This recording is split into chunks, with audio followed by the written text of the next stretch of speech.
नमस्कार साथियों, explain team में आपका स्वागत है। आज के इस वीडियो में क्लास 10th 2027 में जो भी बच्चे बोर्ड परीक्षा देने वाले हैं उसके लिए बहुत ही महत्वपूर्ण क्वेश्चन है। दोस्तों, आज के इस वीडियो में मैं आप लोगों को सामाजिक विज्ञान का टॉप 30 क्वेश्चन बताऊंगा जो कि बहुत ही इंपॉर्टेंट क्वेश्चन है। तो आप इस वीडियो को शुरू से लास्ट तक देखिएगा और एक एक क्वेश्चन को समझने का प्रयास जरूर कीजिएगा। देखिए, अगर आप इस वीडियो को शुरू से अंत तक देख लेते हैं तो आप 2027 बोर्ड एग्जाम में सामाजिक विज्ञान का क्वेश्चन को बहुत ही आसान तरीका से आप बना सकते हैं।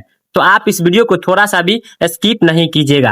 और हाँ, इसी वीडियो के लास्ट में आप ये बताइएगा कि इस 30 क्वेश्चन में से आपका कितना क्वेश्चन आपसे बना, ये जवाब आप जरूर दीजिएगा कमेंट में, ठीक है।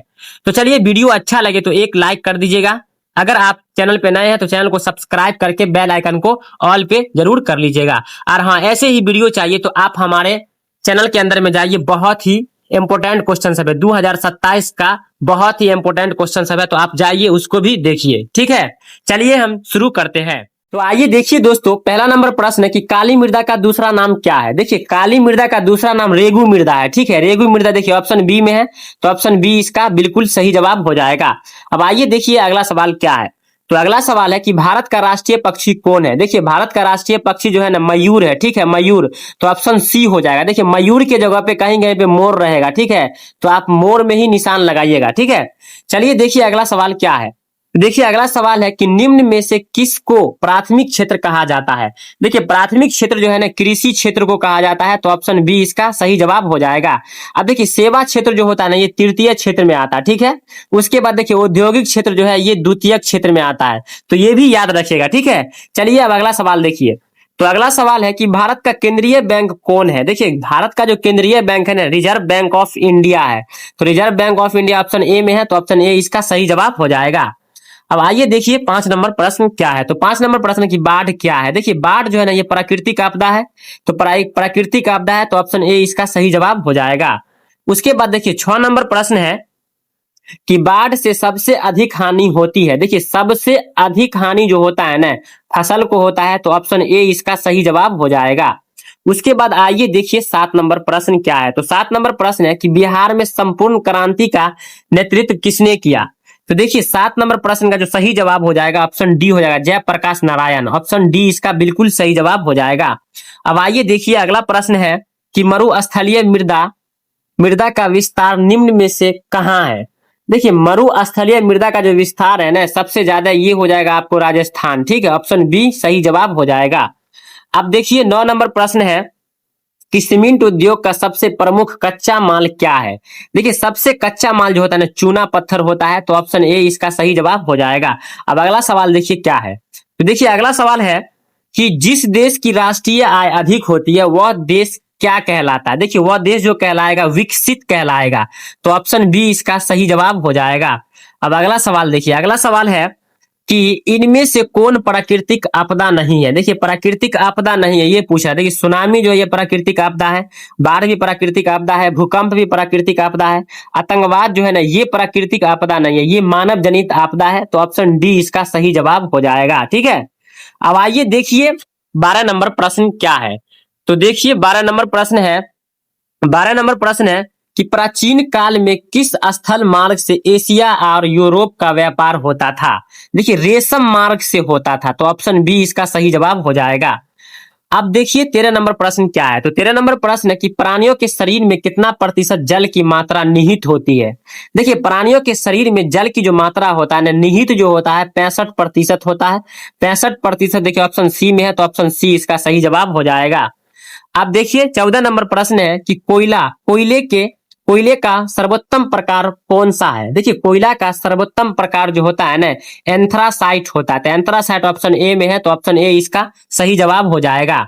उसके बाद देखिए 15 नंबर प्रश्न है कि चिपको आंदोलन निम्नलिखित में से किससे संबंधित है। तो देखिए, चिपको आंदोलन जो है ना ये जो संबंधित है पेड़ बचाने से, तो ऑप्शन ए इसका सही जवाब हो जाएगा।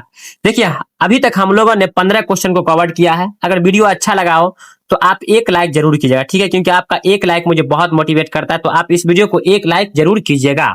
तो चलिए हम चलते हैं अगला सवाल पे। तो देखिए अगला सवाल है कि इनमें से किस देश में मिश्रित अर्थव्यवस्था है, यानी कि मिला जुला अर्थव्यवस्था कौन देश में है? तो देखिए ये जो मिश्रित अर्थव्यवस्था जो है ना भारत में है, तो ऑप्शन सी इसका सही जवाब हो जाएगा। अब देखिए 17 नंबर प्रश्न है कि इनमें से किसे पिछड़ा राज्य कहा जाता है। देखिए पिछड़ा राज्य जो है ना इनमें से कौन है? तो देखिए इसमें से पिछड़ा राज्य जो है बिहार है, तो ऑप्शन सी इसका बिल्कुल सही जवाब हो जाएगा। उसके बाद देखिए 18 नंबर प्रश्न है कि भारत की वित्तीय राजधानी किस शहर को कहा जाता है? तो देखिए मुंबई को कहा जाता है, तो ऑप्शन ए इसका सही जवाब हो जाएगा।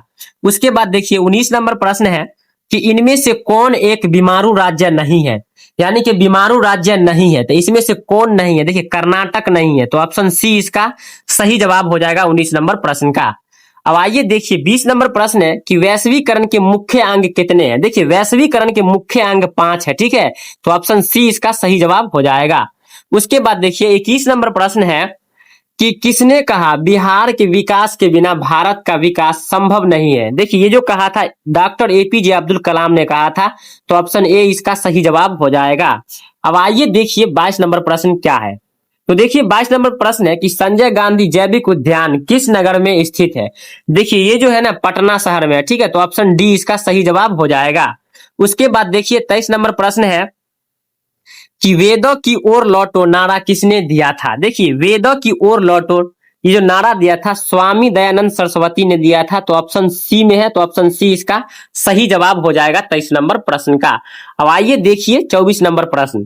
तो 24 नंबर प्रश्न है कि गुटेनबर्ग का जन्म हुआ था। देखिए गुटेनबर्ग का जो जन्म हुआ था ये जर्मनी में हुआ था, ठीक है। अब देखिए जर्मनी ऑप्शन बी में है, तो ऑप्शन बी सही जवाब हो जाएगा। उसके बाद देखिए अगला सवाल है कि सांप्रदायिक राजनीति आधारित होती है। देखिए सांप्रदायिक राजनीति जो आधारित होता है ये धर्म पर होता है, ठीक है, तो ऑप्शन ए सही जवाब हो जाएगा। उसके बाद देखिए 26 नंबर प्रश्न है कि चावल है। देखिए चावल जो है ये खरीफ फसल है, तो ऑप्शन ए इसका सही जवाब हो जाएगा। उसके बाद देखिए 27 नंबर प्रश्न है कि WTO यानी कि वर्ल्ड ट्रेड ऑर्गेनाइजेशन विश्व व्यापार संगठन की स्थापना किस वर्ष की गई? तो देखिए इसकी जो स्थापना हुआ था 1995 ईस्वी में हुआ था, तो ऑप्शन ए में है, तो ऑप्शन ए इसका सही जवाब हो जाएगा। उसके बाद देखिए 28 नंबर प्रश्न है कि Tata iron and steel company की स्थापना की गई, कब की गई? देखिए 1907 ईस्वी में हुआ था, तो ऑप्शन बी इसका सही जवाब हो जाएगा। उसके बाद देखिए अगला सवाल क्या है। तो देखिए अगला सवाल है कि काली मिट्टी उपयुक्त है। देखिए काली मिट्टी जो उपयुक्त होता है ना ये कपास के लिए, ठीक है, तो ऑप्शन ए इसका सही जवाब हो जाएगा। उसके बाद देखिए 30 नंबर प्रश्न क्या है, जो कि लास्ट प्रश्न है कि पटना में गोल घर किस उद्देश्य से बनाया गया था? देखिए पटना में जो गोल घर बनाया गया था ना इसमें अनाज रखने के लिए बनाया गया था, तो देखिए ऑप्शन सी में है अनाज रखने के लिए, ऑप्शन सी इसका बिल्कुल सही जवाब हो जाएगा। तो देखिए हम लोगों ने 30 क्वेश्चन को फॉरवर्ड किया है, ठीक है। अगर वीडियो अच्छा लगा हो तो एक लाइक कीजिएगा। मिलते हैं अगले वीडियो में। जय हिंद जय भारत, ठीक है।